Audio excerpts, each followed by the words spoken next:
O que eu quero no curto, médio e longo prazo?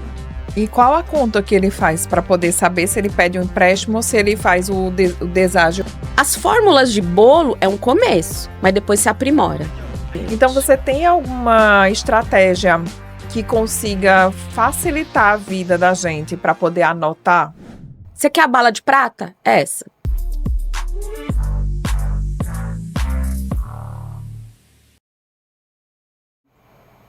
Seja muito bem-vindo ao NaProAcast, o podcast para médicos que decidiram transformar conhecimento em autoridade e construir uma carreira lucrativa, estratégica e livre. E hoje a gente vai falar de um tema que é muito essencial para a gente ter um crescimento de forma sustentável, que são os erros financeiros que médicos bem-sucedidos cometem e que ninguém avisa antes.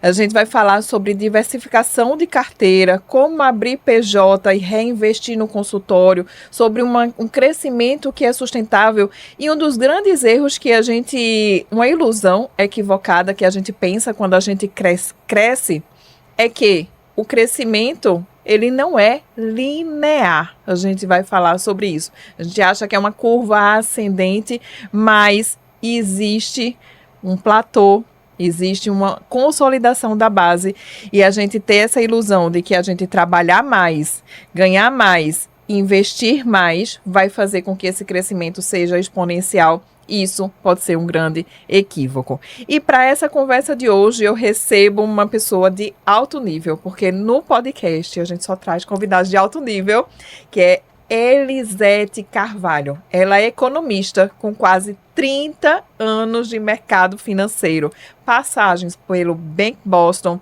Itaú Personalité, XP Investimentos, especialista em estruturação financeira, governança de caixa e construção patrimonial. Elisete não veio vender produto para ninguém aqui, ela veio mostrar o que o mercado financeiro raramente te conta. Antes de você aprender de forma mais cara, aprende aqui no podcast para você não cometer os erros e colocar em risco a sua saúde financeira. Elisete, seja muito bem-vinda. Obrigada pela oportunidade. É um prazer estar aqui falando de algo que eu adoro, né? Que é investimentos, que é empreendedorismo, que é números. Eu amo número. A gente não gosta tanto de números, viu, Elisete? Você tem uma experiência com o mercado médico. Sim. Também, a gente já conversou antes. A gente, quando vê número, a gente cria, meu Deus, isso é muito complexo.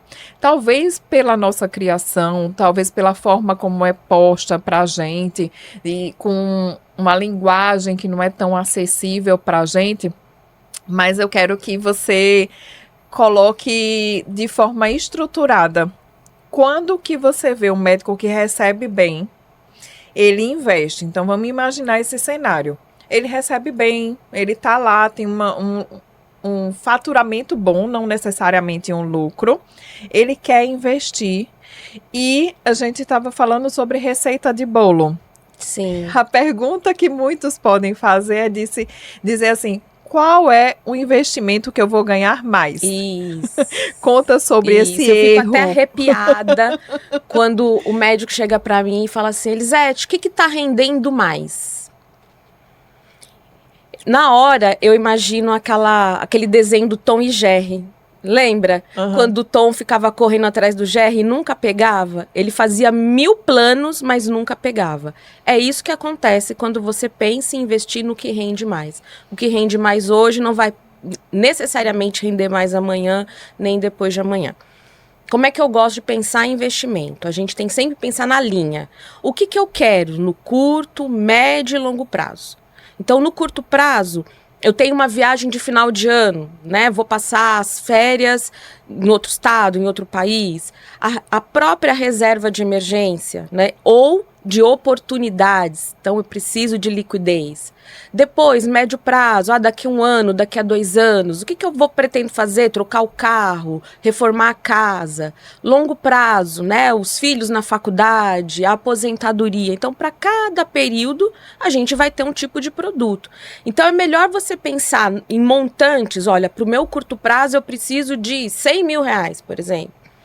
Para o meu médio prazo, eu preciso de mais 50. Para o longo prazo, eu quero me aposentar com R$1 milhão. Estabelece esses valores. E aí a gente vai para o mercado financeiro, com uma boa assessoria, você consegue fazer as devidas alocações, sabe? E mais importante, essa é só a primeira fase. A segunda fase é acompanhar. Né? Então, como a gente está falando com médicos que fazem gestão, a gente tem que pensar no ciclo PDCA. É sempre um acompanhamento, sempre uma revisão. E aí vai dar tudo super certo, vai conseguir ter bons rendimentos, vai conseguir não cair em golpes, que o mercado está cheio, né? E vai conseguir construir patrimônio. Essa é a regra do patrimônio. Pensar no longo prazo. Só falando aqui para quem não sabe o que é o ciclo PDCA. O ciclo PDCA é basicamente você planejar, você vai fazer agir, você vai checar e vai revisar o teu planejamento.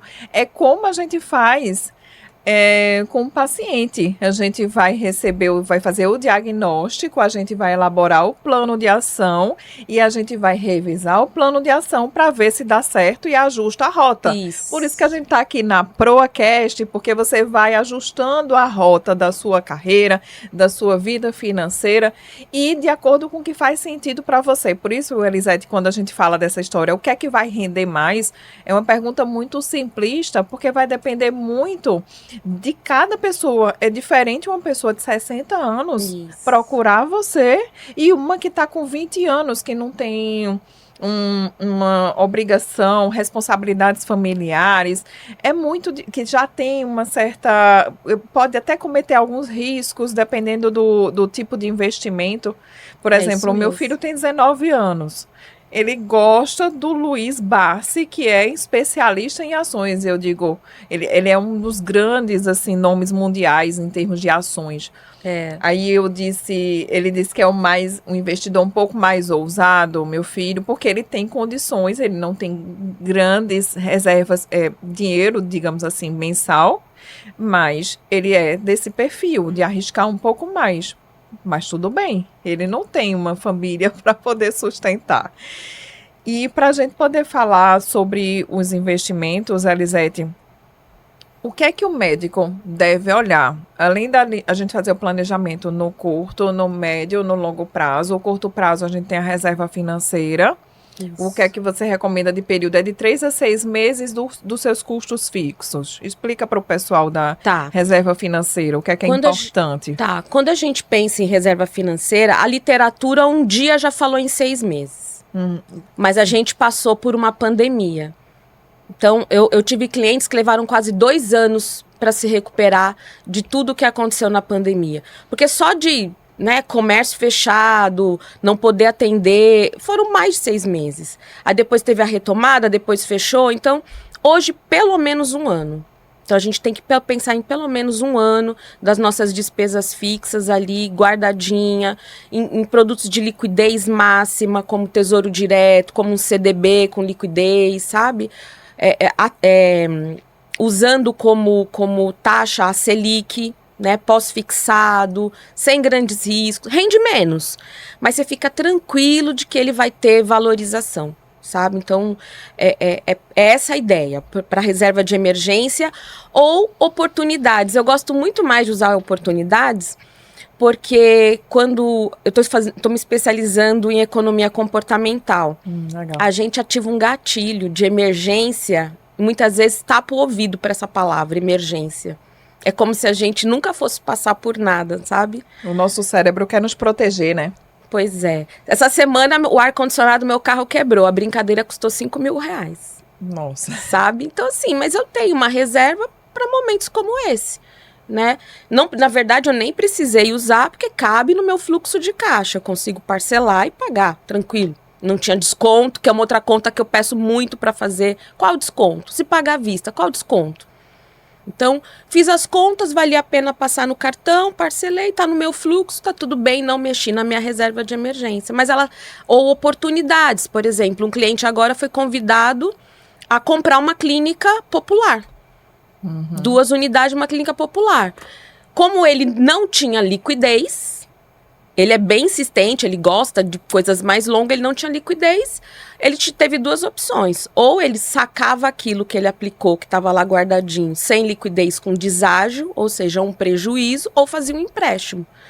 Então, aí ele falou, agora eu entendi, Elisete, quando você insiste comigo que eu tenha liquidez. É uma oportunidade. E qual a conta que ele faz para poder saber se ele pede um empréstimo ou se ele faz o deságio, que é, digamos assim, o custo que você paga por retirar determinado investimento? Valor final. A gente vai pro Excel, coloca lá, olha, se você for pagar a parcela, com que juros vai ser, né? No caso, ele não queria assumir um fluxo mensal, ele não queria, então a gente optou pelo deságio. Mas quando a gente comparou juros, nós comparamos os juros do empréstimo com os juros do deságio. Então, além dele não querer um compromisso mensal com o empréstimo, ele topou os juros do deságio. Como é que funciona esse juro do deságio, para o pessoal entender melhor? Tá, então, por exemplo, eu fiz um título pré-fixado pagando 15% ao ano. Então, é um título de 3 anos. Eu sei que eu vou receber 2026, 15%, 2027, 15%, 2028, 15%. Então, no momento que eu vou resgatar esse título, o mercado vai me dizer quanto é que ele paga pelo meu título. Então, se eu apliquei lá R$1.000, tá? O mercado hoje vai dizer, não vou pagar R$1.000 no seu título, hoje eu vou pagar nele R$700. Eu tive um deságio de 30%. Os meus 15 estão lá garantidos, mas eu tive o meu deságio hoje. Então, é mais ou menos assim a conta, tá? É tipo um custo que você tira por você... que você perde por você tirar antecipadamente. Se você pensou em retirar daqui a 3, 5 anos, aí você pode esperar e ter esse rendimento dentro dos 3 a 5 anos, mas se você tirou antecipadamente, aí você vai precisar pagar essa taxa aí pela retirada. É isso? Isso mesmo. Pronto, então para o pessoal entender, ficar claro, porque nem todo mundo tem essa linguagem. Essa experiência, né? Verdade, verdade. A gente tem que regular aqui, porque dentro do podcast a gente tem médicos de diversas especialidades e diversas situações na carreira, desde quem está começando agora, até quem tem clínica própria. E a gente precisa equalizar. Me conta agora, assim, que você falou do desconto à vista e do parcelado. Até que ponto vale a pena você fazer um desconto à vista ou parcelar uma determinada situação? Por exemplo, uma clínica... Claro que o investimento de uma clínica é muito maior, mas o médico que vai comprar uma máquina, por exemplo, porque tem uma conta, né? Eles fazem umas contas. Até tantos por cento vale a pena pagar à vista, até tantos por cento vale pagar a prazo. Existe isso? Tem isso também, mas, por exemplo, você colocou um ponto bem importante, comprar uma máquina. Essa máquina, ela vai entrar em produção. Ela vai produzir, ela vai me gerar resultado. Então, qual é o mais razoável? Que o resultado que ela vai gerar pague essa parcela. Então, eu não compraria uma máquina à vista. Eu compraria essa máquina assim parcelada, e aí quando a gente fala de máquinas, nós temos linhas de crédito específica para isso, ou muitas vezes é o próprio cartão de crédito mesmo, né? Você passa lá seu cartão. Só que aquela operação vai pagar. Do que você tirar o seu dinheiro do banco, diminuir a sua liquidez para fazer esse investimento à vista. Então, a gente tem que analisar fluxo de caixa. Põe lá no Excel e olha e analisa fluxo de caixa. Mas, a grosso modo, qual é a conta que eu faço? Por exemplo, eu tenho que pagar uma dívida daqui a 6 meses. O meu fornecedor está me dando 10% de desconto, se eu pagar à vista agora. Em 6 meses, no mercado financeiro, eu vou ter 10% de rendimento? Não. Porque hoje, em 6 meses, eu vou, a grosso modo, ter 8%, né? Que é a metade da Selic. Então, pago à vista. Deixo meu dinheiro, eu pego o dinheiro lá e já pago logo. Mas isso eu aconselho muito para valores menores, sabe? Assim, por exemplo, como eu falei, eu fui trocar o ar-condicionado do carro, 5 mil aqui, 10 mil ali. Mas quando a gente tem uma máquina e algo que eu vou pôr em produção, eu colocaria isso para a produção, para o dia a dia, pagar esta parcela. E aí a gente entra na parte de formação de preço. Qual é o meu preço? Quanto eu vou cobrar por esse serviço? Ali tem que estar embutido o custo do dinheiro, do tempo, a mão de obra, né? Aí você vai fazer o preço. Então, você mantém a sua liquidez e deixa a operação aqui pagar sua máquina. E até o custo da manutenção. Você tem que botar a sua reserva ali, porque a máquina vai precisar de manutenção, se eventual quebrar, né? Bem lembrado. Então, bem você lembrado. precisa também disso.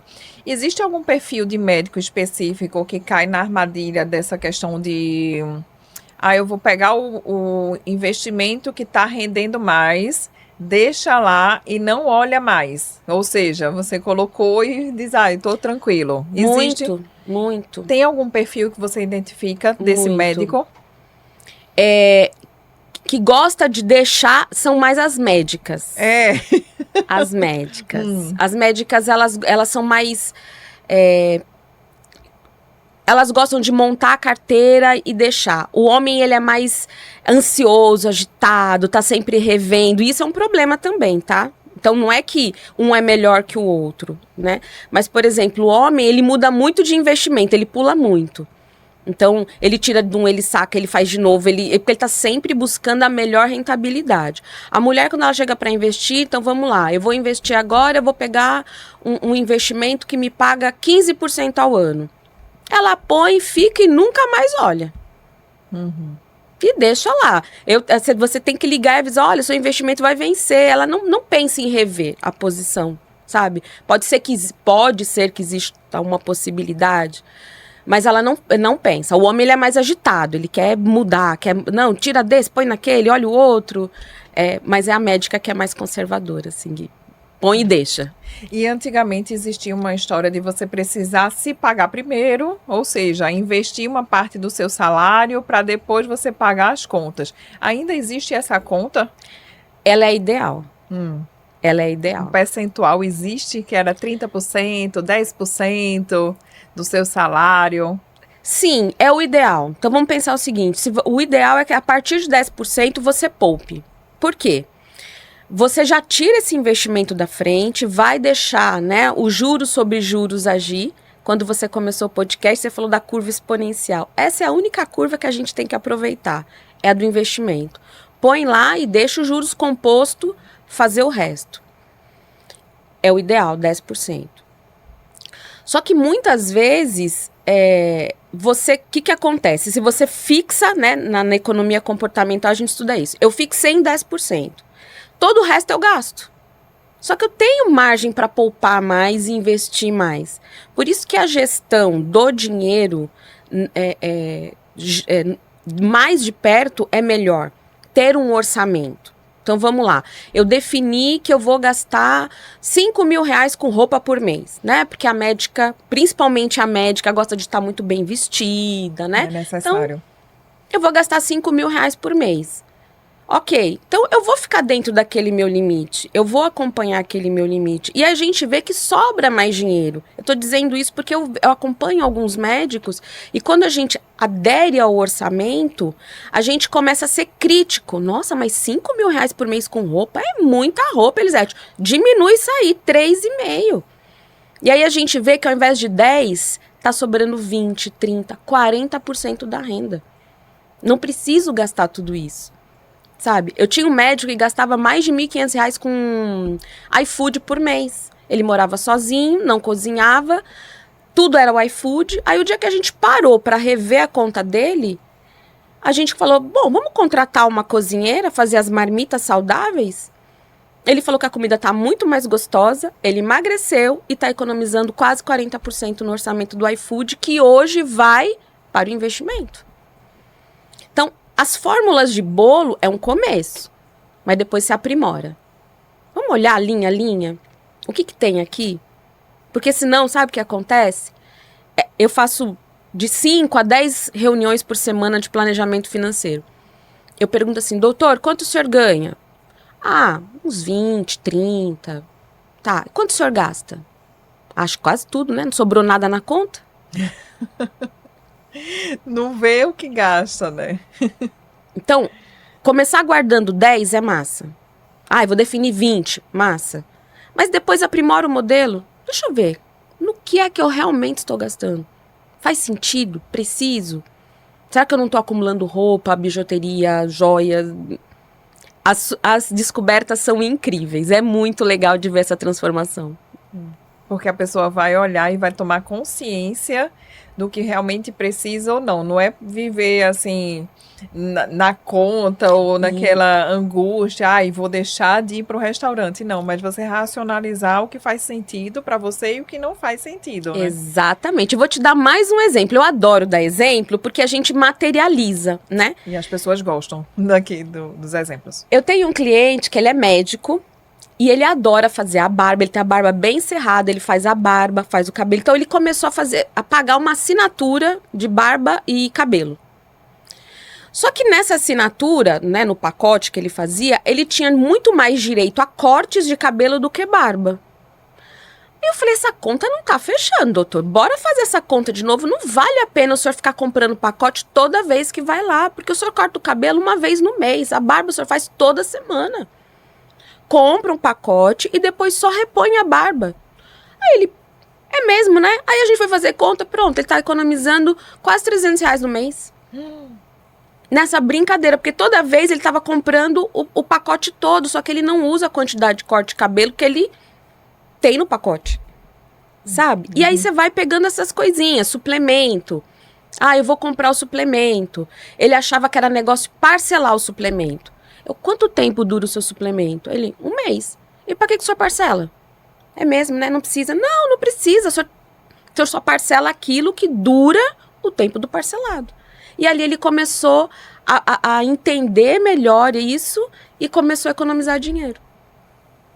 Essa história me deu um insight tão grande da gente só pagar realmente o parcelado quando vai durar mais. Porque realmente o suplemento, eu não paro às vezes nem para fazer conta quanto dura um suplemento. São coisas simples do dia a dia. Exato. Que a gente, tomando essa consciência, a gente vai dizer, eu vou gastar agora o que realmente eu vou usar e parcelar o que vai durar um pouco mais. Exatamente. Faz muito sentido.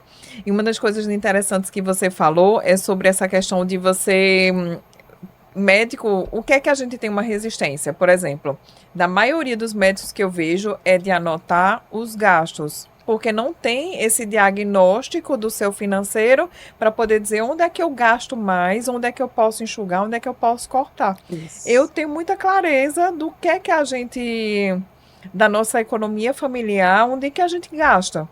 E eu sei, entende? O que é que a gente preza? Por exemplo, eu tenho minha família, tenho 2 filhos, tenho um marido, e a gente gosta de sair no final de semana, de ir para um restaurante. Eu sei que eu gasto com isso. Só que isso, pra gente, é uma fonte de realização, porque é o momento que a gente tá em família. Vez por outra a gente mescla, faz em casa e tudo, mas é uma coisa que é da gente. Só que o médico, ele tem uma noção, quando a gente trabalha tanto, a gente estuda tanto, são mais de 12 anos estudando, então 6 anos para a faculdade, 4 anos para especialização, dependendo da especialidade, que a gente diz, poxa, eu trabalhei tanto. Aí diz assim, eu mereço.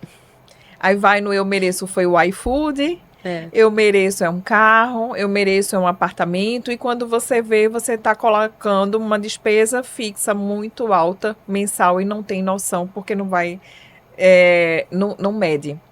Você tem alguma estratégia para as pessoas medirem essas despesas de uma forma que não seja tão chata no dia a dia, de uma forma que consiga colocar dentro de um hábito, porque tudo é hábito. É hábito. É hábito de anotar, é hábito de você ver, mas o mais difícil que eu vejo dentro dos médicos, inclusive na minha mentoria, a gente faz planilha financeira com eles. Eu tenho uma mentorada, disse, ai meu Deus, eu não quero anotar. Eu digo, gente, mas se você não tem dados, você não toma decisões. Exatamente. Como que eu vou te dar o norte disso, se você não anota? Exatamente. Então, você tem alguma estratégia que consiga facilitar a vida da gente para poder anotar os custos? Tá. Eu gosto muito de aplicativos de gestão, então, de gestão pessoal, né? Você tem aplicativos que tem um negócio chamado Open Finance, ele importa aquilo, ou direto ou um extrato em PDF, ele já classifica, então você só vai reclassificar uma despesa ou outra, porque às vezes ele classifica uma despesa com estacionamento como doação, só arruma e já consolida. Então, o aplicativo é muito melhor do que... Eu não recomendo agenda, caderninho, por quê? Porque você depois tem que consolidar. Como é que você consolida aquilo que está anotado em várias folhas? Como é que você acompanha a variação? Né? Quando você falou que coloca na planilha, variou de um mês para o outro. Quanto? Aumentou, reduziu? Então, no caderninho não dá. No Excel, o problema é esse, você tem que parar e lançar. Então, no aplicativo ou em alguns bancos, por exemplo, Banco do Brasil tem o Minhas Finanças, o Banco Itaú tem o Minhas Finanças, o Santander me parece que tem também. Então, você, no teu próprio banco, vê lá no teu banco, acho que a maioria hoje, na verdade, tem, sabe? Ele já, você vai gastando, ele já vai dizendo o que é. Então, você já tem uma noção ali. Mas precisa anotar. Não tem jeito de construir patrimônio e fazer melhor assim, tá? Outra questão que eu uso muito para nortear uma despesa. Quantas horas do meu trabalho é isso? Vale a pena? Vale a pena aquele plantão no final de semana? Vale a pena deixar meu filho, minha esposa, meu marido, meu cônjuge? Vale a pena para comprar isso? Eu vou ter que abrir mão desse relacionamento para poder pagar isso? Tem dado muito certo, sabe? Eu tenho um cliente que ele é médico, ele reduziu um plantão de sábado. Ele disse que agora ele é mais criterioso, porque o sábado que ele teria de plantão é da filha dele agora. Então ele disse que quando ele vai comprar, ele lembra só do rostinho dela. Não, isso não vale, esse sacrifício, não. Então, e planejamento, claro. Por mais que não goste, tem que planejar. Planeja as grandes aquisições, trocar um carro. Tem que ser planejado. Não pode ser na emoção, né? Aqui vos fala alguém que ama carro. Mas eu faço essa conta. Vale a pena aquelas férias que eu vou deixar de tirar para pagar por um carro? E aí você fica bem com as duas decisões de não consumir ou de consumir. Você está muito tranquilo. Muito bom. Só o ouro aqui, viu, no NaProAcast, para você já tomar decisões. Eu sempre falo, Elisete, o seguinte, para quem está escutando o podcast, não adianta você ficar com obesidade mental, cheio de informações, se você não tomar decisões. Então, toma pelo menos uma decisão quando sair desse podcast para você melhorar a sua vida financeira. Sim. E é tudo muito comportamento, é tudo hábito. Dá trabalho anotar, tem aplicativo hoje em dia que a gente faz. Eu tenho um aplicativo que é integrado já com o do meu esposo, porque a gente já consegue fazer a despesa da família, e eu gastei agora, botei no aplicativo, entendeu? Isso. Porque eu já vou no momento que eu gastei. E isso ajuda muito para a gente tomar decisões e ter essa clareza. Então, para o pessoal que está nos escutando, já toma uma decisão, não esquece. Algo muito importante que você falou é sobre que você está estudando a parte de comportamento humano nessa questão financeira. Existe algum padrão de comportamento que você nota que a pessoa fica mais predisposto a ter dívidas? Qual seria esse padrão? O que é que você identifica dessas pessoas que erraram ao longo desses teus 30 anos aí de experiência? O que é que eles erram para a gente não errar? Tá. Bom, eu vou te dar 2 exemplos bem opostos, né? A minha faxineira poupa R$400 por mês. Eu tenho um médico que não poupa R$400 por mês. Na verdade, ela poupa um pouco mais, porque ela pega uma diária de uma casa que ela faz faxina e ela já pede para a dona da casa depositar esse dinheiro numa conta cofrinho dela. E ela nem olha para esse dinheiro. Ela vive com o restante. E eu tive um grande executivo de uma multinacional, vice-presidente para a América Latina de uma multinacional. O bônus dele era de mais de R$500 mil no ano, só o bônus, fora o salário. O bônus entrava, no dia seguinte ele estava devendo tudo de novo, que era só para pagar a dívida. Por isso que comportamento é tão importante, tá? Então, assim, o que diferencia, né, esse executivo da doméstica, né?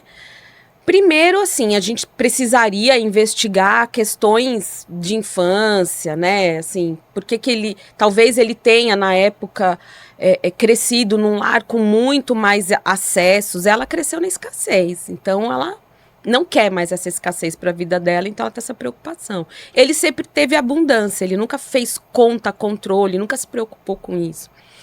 Mas na economia comportamental, das experiências, dos experimentos que eles fazem, é o experimento do marshmallow, né?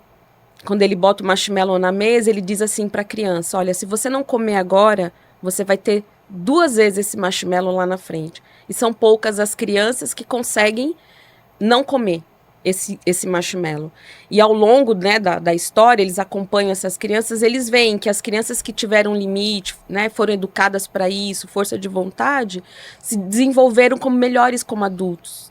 As outras que não tiveram limites, não experimentaram a rotina, a disciplina, elas se perdem. Então, tem alguma coisa a ver com a infância, assim, a forma como foi criado, o histórico, né? Tem muito a ver. Mas qual é a parte boa? A gente pode mudar. Constantemente mudar. E aí você trouxe algo muito importante. Pega uma coisa desse podcast e implementa. Vocês são médicos, né? Vocês fizeram o mais difícil. Vocês passaram por uma peneira que é a maior peneira que existe, que é o vestibular. Se mantiveram lá, foram perseverantes. Então, vocês têm essa disciplina dentro de vocês, entendeu? Falta um método. E aquela coisa de, eu vou fazer. Eu tenho certeza, se vocês falarem, eu vou fazer, vocês vão fazer. Né? É só isso, eu vou fazer. E vocês vão fazer. Esse é ouro, viu? Ouro mesmo, porque realmente a gente para passar no vestibular, para estudar, medicina é muito mais difícil do que a gente ir lá anotar os gastos, ver o quanto que você tem por mês, o quanto que sobra, chamar alguém que tem essa questão dessa visão de investimentos financeiros se você não sabe. E você poupar para você não depender somente da tua mão de obra para você faturar. A gente, às vezes, é o que eu chamo de médico bicicleta, é que se parar, a bicicleta cai. Então tem que estar sempre trabalhando, tirou férias, adoeceu, vai lá e não consegue ter uma rentabilidade. E tira uma decisão, é muito importante. De comportamento, você falou aí de crianças, eu confesso que eu tenho 2 filhos, um de 19 e um de 14. Na época da gente, na minha época, era a questão de dar uma mesada, que é um valor mensal para a criança, para poder ter uma noção financeira.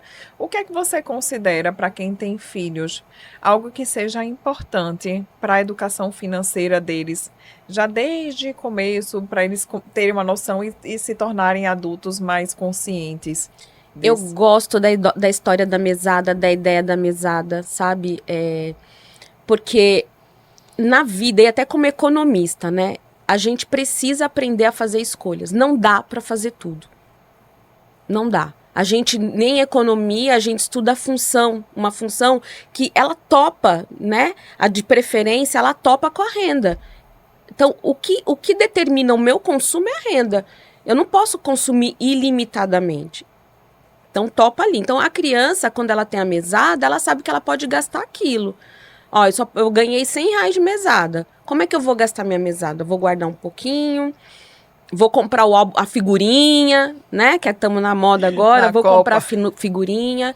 Outra coisa que eu adoro, tem que estimular o trabalho. Eu lembro quando eu era criança, minha mãe, na minha época, era o álbum dos selos dos 5 continentes. Eu amava esse álbum. E minha mãe condicionou comprar figurinha, lavar louça para ela. Porque ela sabia que eu fazia qualquer coisa, menos lavar louça. Mas para ter a figurinha, eu fui lá e comecei a lavar louça. E depois tornou um hábito. Depois que acabou, né, eu ganhava meu pacote de figurinha. Eu entrei naquele ritmo e comecei a ajudar em casa. Naturalmente. Mas buscava renda. Eu dei aula de datilografia, imagina. Eu era menina, eu dava aula de datilografia. Minha mãe tinha um salão de beleza, eu ia pro salão ajudar, porque eu queria fazer meu dinheiro, sabe? Então, acho que é muito importante estimular isso nas crianças, né? Eu tenho clientes que as filhas fazem pulseirinha de miçanga e vendem na escola, fazem camiseta, e já estão aprendendo a empreender, a ter dinheiro, a cuidar, sentem o peso de, puxa vida, nossa, para comprar isso, é tudo isso de dinheiro? Não, vou guardar meu dinheirinho, é tão bonitinho de ver. Mas sim, dê uma mesadinha, ensine eles a administrar a mesada, a fazer escolhas. Olha, se comprar isso, não dá aquilo. Que é um outro erro que eu também já vi. A criança gasta o da mesada e vai pedir mais pro pai. E o pai dá. Ela não vai ter limite nunca. Ela sabe que alguém vai dar o que ela quer. Então ela gasta tudo sem pensar no amanhã. Sabe? Então, a educação financeira também, já desde cedo, para poder ter essa consciência do que gasta, do que precisa, do poupar. E sobre os investimentos, Elisete, você consegue... Você quer falar de produto? É tão... Veja. É tão amplo. Todo mundo fala a mesma coisa. Diversifique sua carteira de investimento. Isso. Fala o que, mas ninguém sabe o como. A gente tem muitos investimentos no mercado, muitos. O que é que a gente deve olhar quando for contratar um investimento? Tá, então, quando a gente vai investir, a gente tem uma relação chamada risco-retorno. Então, quanto maior o risco, maior necessariamente tem que ser o retorno.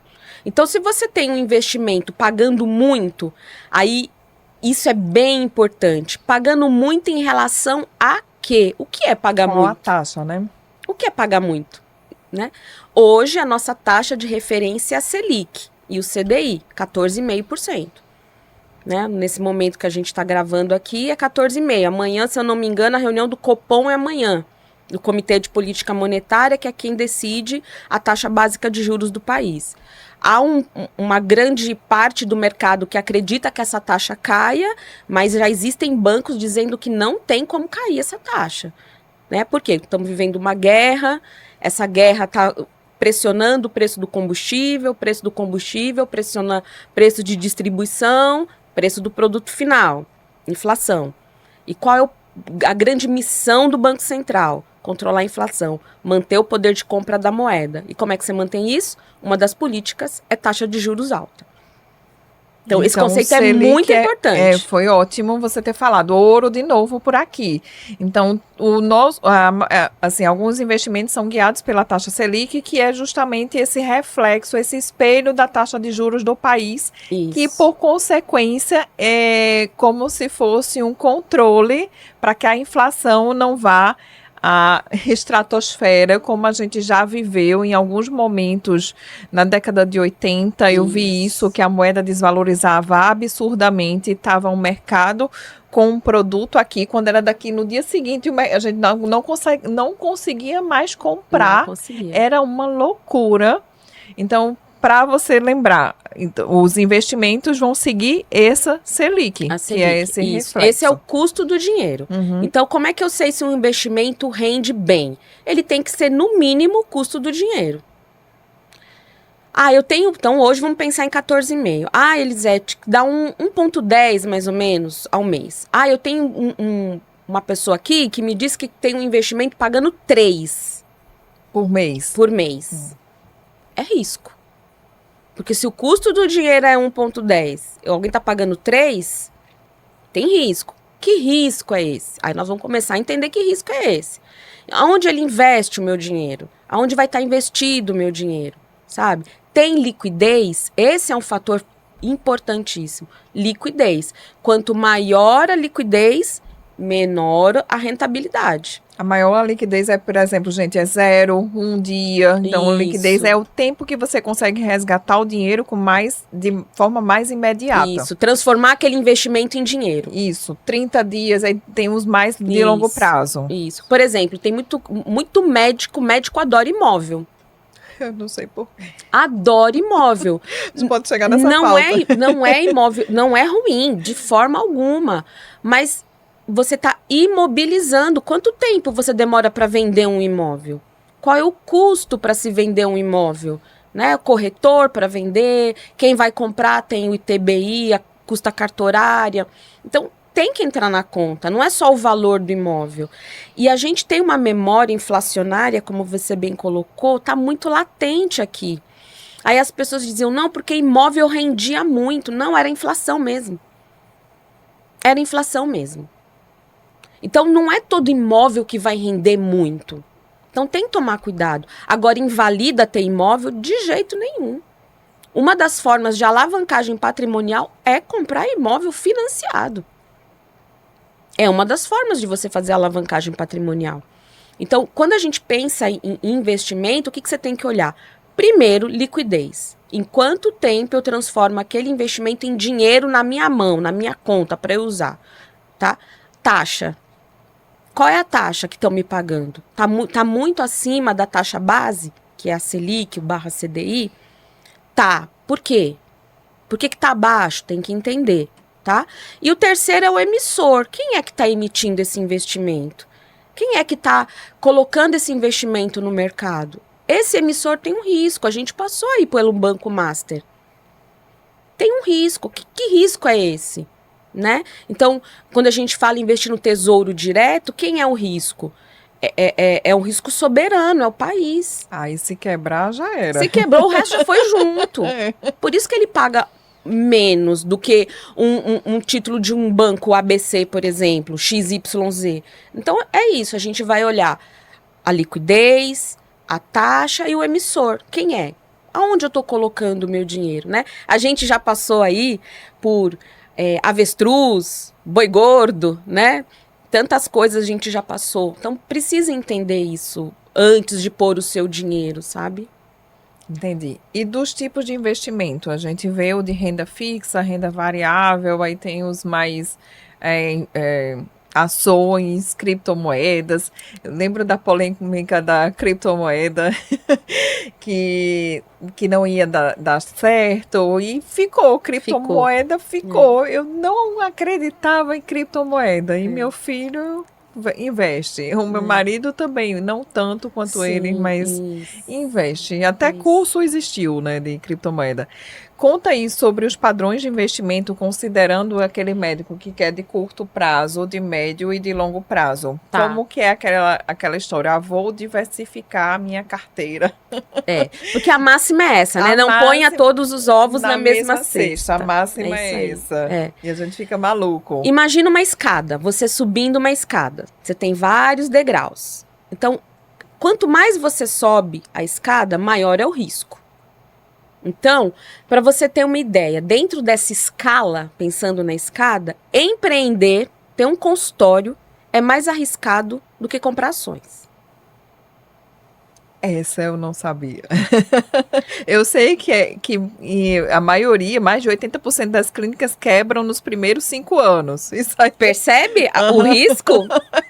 Não tinha parado para pensar. Percebe o risco? Então, assim, empreender, você já está assumindo um risco enorme. Então, você precisa contrabalancear com o quê? Com mais investimentos conservadores, como títulos de renda fixa, pós-fixado, títulos de inflação, fundos de investimento. Eu adoro fundos de investimento, porque aí, quando você pensa em fundo de investimento, pensa num condomínio, o seu prédio lá que você mora, cada morador é um investidor, cada morador vai pegar o dinheirinho, entregar na mão de um administrador que vai investir. Então, você está socializando o risco, né? Porque você consegue ter muitos papéis dentro da carteira, muitos ativos. Diferente de comprar um CDB, eu tenho um CDB. No fundo, eu tenho centenas de CDB. Não, fundos de investimento. Investimento, tá. Uhum. Fundo de investimento. Fundo imobiliário, a gente coloca na categoria de renda variável, porque ele varia. Tanto faz ele subir quanto descer. Ele é um pouco... Para quem é muito conservador, eu acho ele um pouco mais conservador, porque ele paga dividendo mensal. Diferente da ação, que vai pagar de tempos em tempos, trimestralmente, semestralmente, anualmente, ou nem pagar, né?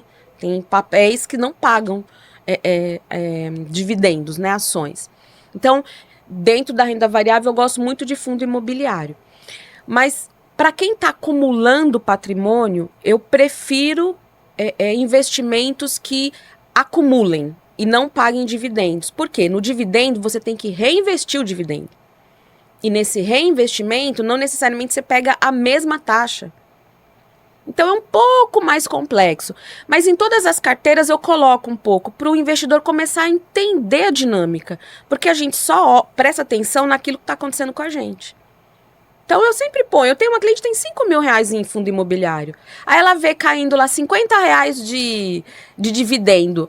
Ela é tão pouquinho, né? Aí eu, mas você percebe a dinâmica? Ela, não, agora eu tô entendendo. Vamos aumentar, né? Então, tem investimento para cada fase da vida, para cada perfil de investidor, sabe? Tem investidor que não tem tolerância, mas tem capacidade. O que é capacidade? Fluxo de caixa.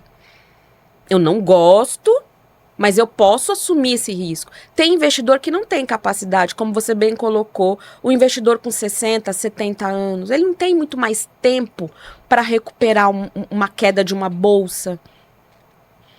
Então, precisa pensar em tudo isso. Aí, lembra quando a gente se conheceu, eu contei a história do burro de Buridã? Eu lembro. Travou, né? A história do burro, para quem não sabe, ele é um burro que estava com muita fome e muita sede, aí ele chega num galpão, de um lado tem feno, do outro lado tem água. Ele tá com fome e sede. Ele não sabe para que lado vai, não faz nada e morre ali. Então, muito investidor trava, porque você percebeu quantas variáveis eu falei aqui? Muitas. Esse a gente Aí ele fala, não sei fazer. Aí eu tinha um professor na faculdade que ele dizia assim, não sabe o que fazer? Olha, nem que seja na poupança, bota o dinheiro lá. Porque para e pensa o seguinte. Nem que seja numa renda fixa. 0, comecei o ano com 0 investido. Vou pôr 100 reais todo mês na poupança, que é o pior investimento que existe. No final do ano eu tenho 1.200. Quanto cresceu minha carteira? 1.200%. Que investimento rendeu isso? Nenhum. Mas você fica... O fato de você poupar ali um pouquinho todo mês. Exato. Sabe assim, se você quer a bala de prata? É essa. Poupar todo mês. Poupar todo mês. Hoje Defina. A gente tem a renda fixa que é mais tranquilo. Isso, Tesouro Direto, Tesouro né? Direto, o governo acabou de lançar um título novo, muito, muito bom, que você pode pôr o valor.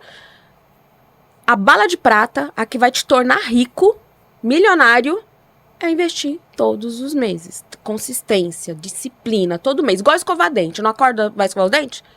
Todo mês, invista. Por isso, quer começar com 10% da sua renda, porque não sabe que pé que tá a sua vida? Começa com 10%. Começa com 1%.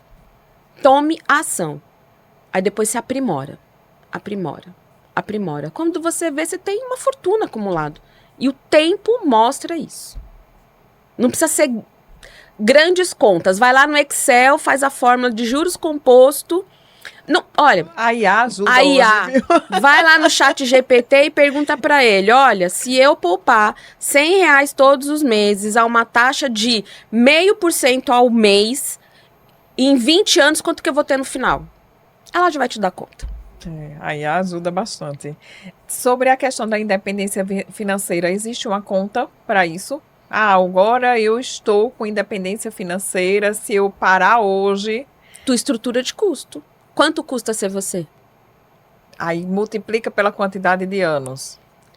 De expectativa de vida. Sim. Tipo isso. Sim. Uma média, por exemplo.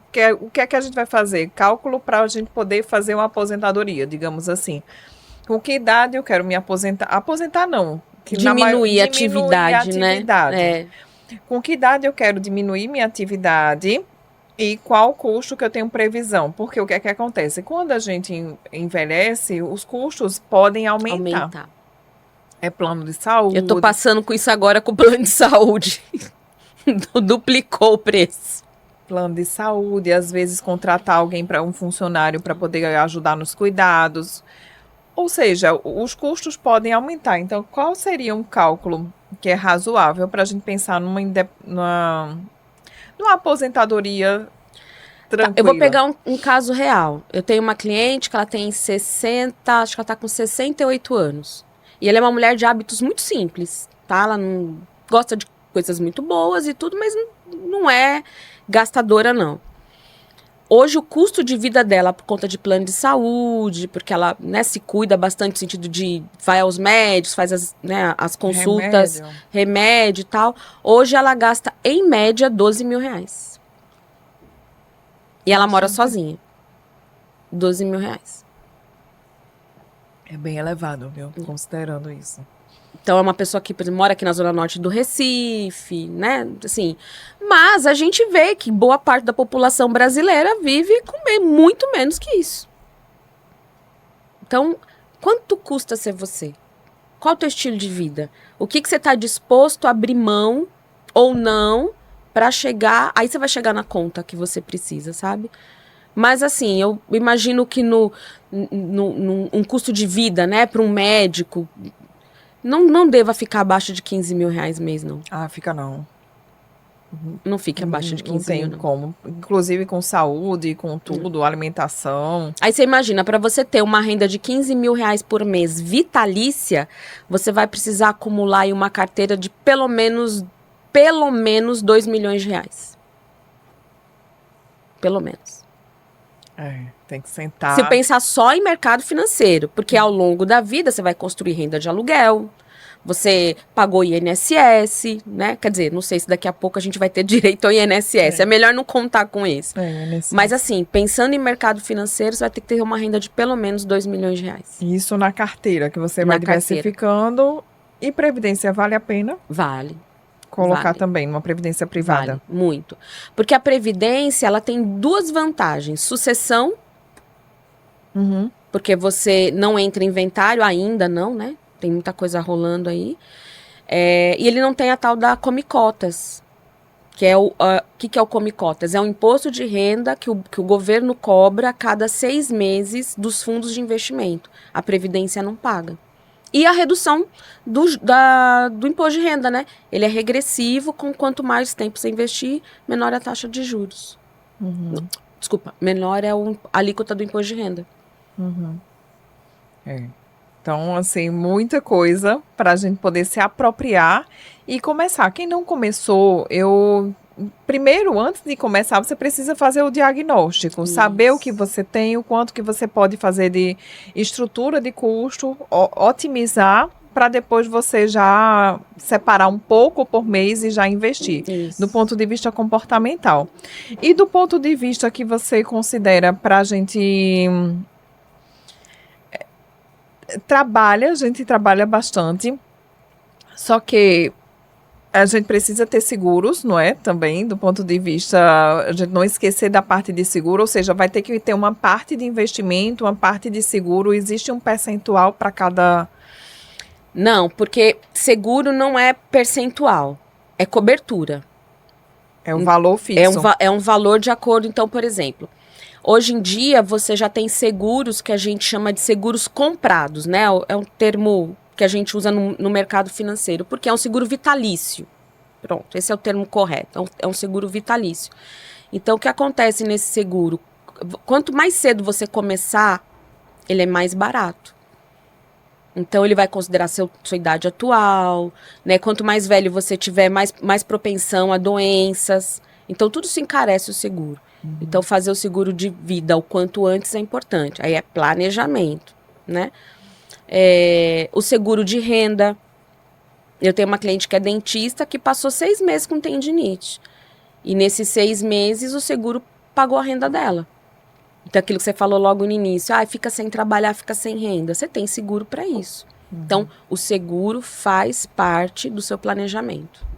Precisa fazer parte. Não tem um percentual, eu tenho tantos por cento que eu vou dedicar, não. O seguro realmente é o valor que tem que ser adaptado de acordo com o seu momento de vida.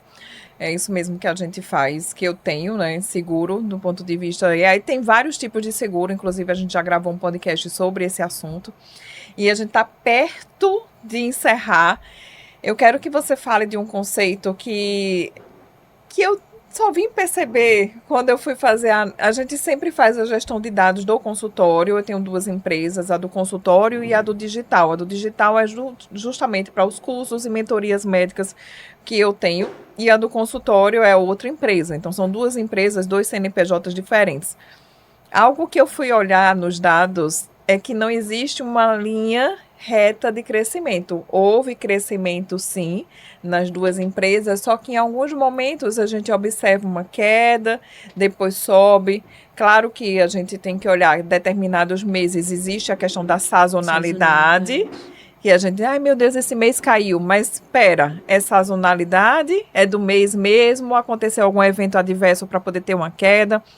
mas o crescimento ele é sustentável. Então, fala dessa questão que não existe quando a gente conversou, que não existe uma linearidade nesse crescimento. A gente tem aquela ilusão de dizer, eu vou estar sempre crescendo. Sempre daquele mesmo jeitinho. Mas existe algumas nuances do empreendedorismo que é importante a gente tolerar e ter estômago para esse estilo de vida, de empreender mesmo. Sim. Bom, vamos lá. Eu tenho muito medo do crescimento exponencial, né? Quando você pega a linha e faz assim. Por quê? Ele demanda muitos recursos financeiros, tecnológicos, de pessoas, infraestrutura. E eu já vi muitos, né? Como eu faço consultoria para empresas, eu já vi muita empresa quebrar nesse processo. Então, eu gosto do crescimento que eu chamo de crescimento platô. A gente cresce, consolida, cresce, consolida, cresce, consolida. Porque você tem que consolidar processos. É difícil consolidar processos, treinar pessoas, né? Porque eu saio contratando, pondo cliente para dentro, do mesmo jeito que entra, sai, né? O que é outra coisa bem importante quando você falou, né? Eu cresço, um determinado mês eu cresço, no outro eu caio, eu cresço, aí a gente chama de normalização, né? Quando a gente, mesmo com esse sobe, desce, quando eu estico assim, ele tá linear. Apesar de tudo, né? Que foi até uma fala tua. Eu olho o começo e o fim. O que aconteceu aqui no meio tá acontecido, né? Mas que tal crescer, estabilizar? Crescer, estabilizar.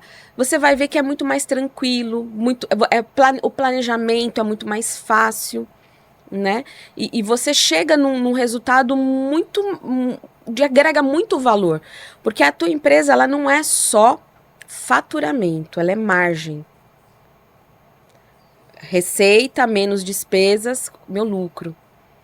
Então, é rever custos. Então, nesse momento de platô, eu estou revendo custos, estou maximizando o resultado, estou otimizando os recursos que eu tenho. Então, ele é muito importante para essa perenidade do negócio. Eu acho que eu trabalhei numa grande instituição, né? Você falou aí no Itaú, e a frase, se você olhar a missão e visão do Itaú, tem lá, perenidade. Eu lembro que eu tinha 19 anos quando trabalhei no Itaú e o que é perenidade? Aí eu fui procurar. É a existência para sempre daquele negócio, né? Então, eu tenho certeza que cada médico que está ouvindo, o negócio não é só para hoje, né? A ideia é o que ele vai deixar para o mundo, né? Para os filhos, né? Para a sociedade, para os outros médicos que vêm por aí, né? Então, é a perenidade do negócio. E você falou algo que toca, que eu senti daqui ela falando, sobre construção de legado.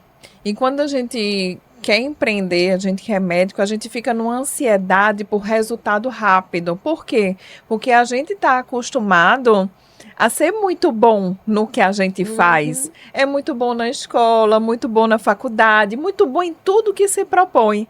E no empreendedorismo é um novo exercício, um novo aprendizado.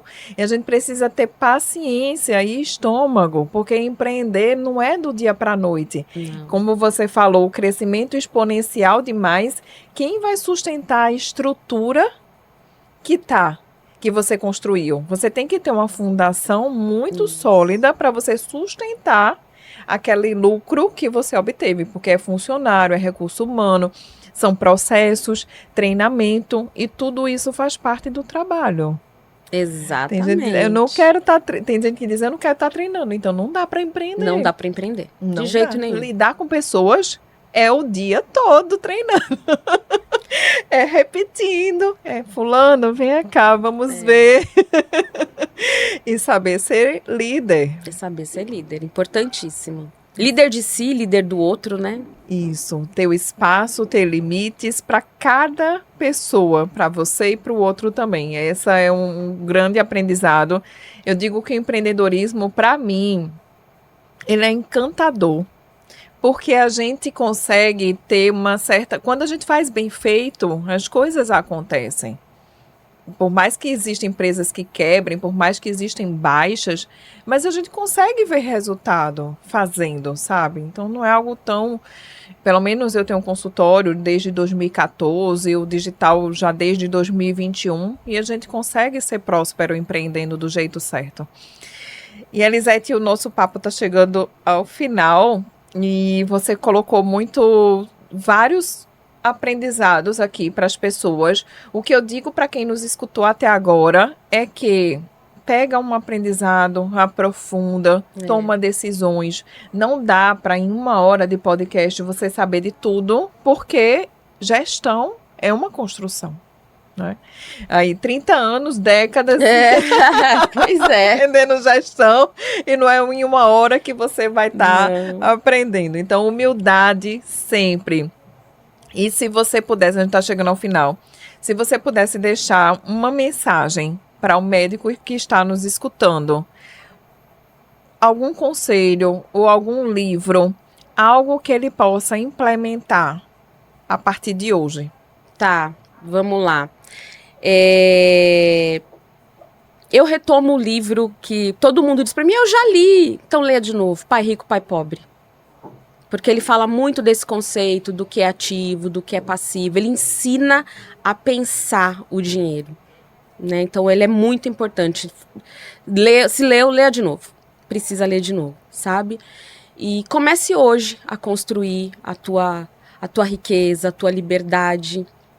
Ela é uma construção. Fuja de atalhos. Construa um dia atrás do outro, e tenho certeza que vai alcançar o resultado. Não tenho dúvidas. A vida precisa ser vivida, esse movimento precisa ser feito, e ele é de hoje, né, para sempre. Excelente. E quem diz assim, eu já li. Gente, a gente não é a mesma pessoa hoje. A gente vai olhar com uma maneira diferente, com um aprendizado diferente. Então, eu já li. Quando vale a pena, eu leio mais de uma vez, eu reviso. E um livro excelente, realmente trabalha muito essa questão também de abrir a mente para a questão financeira e ver que não é um bicho de 7 cabeças, mas precisa se aprofundar, precisa ter humildade acima de tudo. Então, a gente está chegando. Quer deixar seu contato, caso alguém queira te encontrar? Fica à vontade, tá? Eu vou deixar o meu Instagram, que é o @Elisete. Agora, Elisete é um nome fácil. ELIZETH Carvalho.financas. É só me mandar uma mensagem, vamos tomar um café, vamos marcar tanto café presencial quanto online. Eu adoro conversar, adoro fazer planejamento, e a gente só consegue construir qualquer coisa se planejando. Então, planejem-se, tenha o seu planejamento debaixo do braço aqui, ó, e segue que vai dar certo. É isso. Então, eu vou colocar aqui nos créditos, vai estar o nome da Elisete, na descrição também. E para você que nos escutou até agora, ao Na ProaCast, se você obteve algum aprendizado, alguma decisão, não deixa de implementar, porque alguns erros que você vai deixando a sua vida levar podem custar muito caro.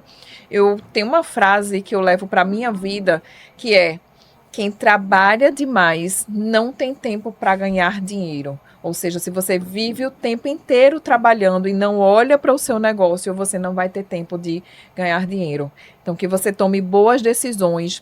Compartilha esse episódio com mais médicos para que a gente consiga construir um caminho de uma carreira lucrativa, estratégica, livre, do jeito que a gente merece ao exercer a boa medicina. Então, te vejo no próximo episódio na ProaCast. Nos siga e compartilhe esse canal.